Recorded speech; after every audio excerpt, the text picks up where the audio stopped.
Supreme court ने निर्देश दिया है कि दिल्ली एनसीआर इलाके में घूम रहे आवारा कुत्तों को 8 हफ्ते के अंदर हटा दिया जाए। दिल्ली एनसीआर इलाके के अंदर 10 लाख से ज्यादा आवारा कुत्ते हैं। पिछले वर्ष पूरे देश के अंदर 37 लाख से ज्यादा मामले कुत्तों के काटने के दर्ज किए गए। पिछले वर्ष 54 मौतें रेबीज के कारण हुई। अब कुछ पशु प्रेमी हैं जिनमें खास है पेटा, उनका कहना है कि कुत्तों को इस प्रकार से जेल में डालना उचित नहीं है। रेबीज नहीं रुकेगा, कुत्ते फिर से अपने स्थान पे आ जाएंगे। तो मेनका गांधी ने भी कह दिया कि विशेष शेल्टर होम बनाने के लिए 15,000 करोड़ रुपए की जरूरत पड़ती है, वो आप लोग कैसे बनाओगे। वैसे हर क्षेत्र के अंदर हम लोग देखते हैं कि कुत्ते एक बड़ी समस्या बन चुके हैं।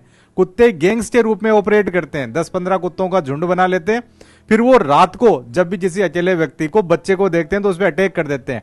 और कुत्ते का जब मुंह फाड़ कर आना होता है किसी के सामने, तो व्यक्ति वैसे ही अपनी जान खो देता है। और जब वो काट लेता है उसके बाद में तो बेहिसाब दर्द होता है। आमतौर पे कह दिया जाता है कि कुत्ते जब सड़कों में नहीं रहेंगे तो कहां पर रहेंगे, और मानव और कुत्ते साथ में नहीं रह सकते तो मानव का ऐसा जीवन और ऐसी मानवता किस काम की। लेकिन जिस भी व्यक्ति को कुत्ते ने काटा है और उसके सामने ये रेबीज बीमारी अगर किसी व्यक्ति ने देखी है तो एक बड़ी चुनौती है।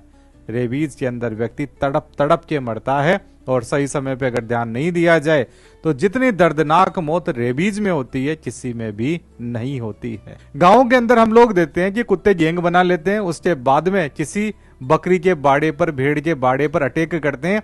छोटे छोटे बकरी के बच्चों को, मेमनों को वो खा जाते हैं, बिल्ली के बच्चों को खा जाते हैं, बछड़ों तक को वो नहीं छोड़ते हैं। और अगर किसी व्यक्ति को उन्होंने चाहे दिन में देख लिया हो, उस पर भी वो अटैक कर देते हैं।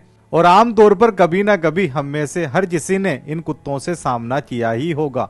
और अगर रात को अगर किसी व्यक्ति का अकेले में इन कुत्तों से सामना हुआ है तो उसको अपनी जान कैसे बचाई है उसने, वो मालूम ही होगा। और आमतौर पे जब हम लोग इन कुत्तों की मोडस ऑपरेंडी देखते हैं तो पाते हैं कि गैंग के रूप में काम करते हैं।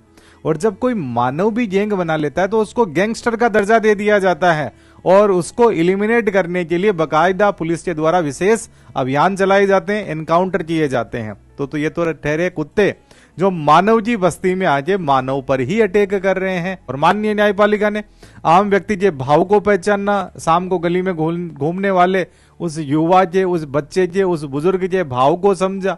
रात को देर शिफ्ट में नौकरी करके घर आने वाले व्यक्ति के बारे में सोचा, और उनकी जो समस्याएं हैं उनका निदान करने के लिए इन कुत्तों से संबंधित जो निर्देश दिए हैं वो स्वागत योग्य हैं। जल्द से जल्द इन पर कार्रवाई होनी चाहिए।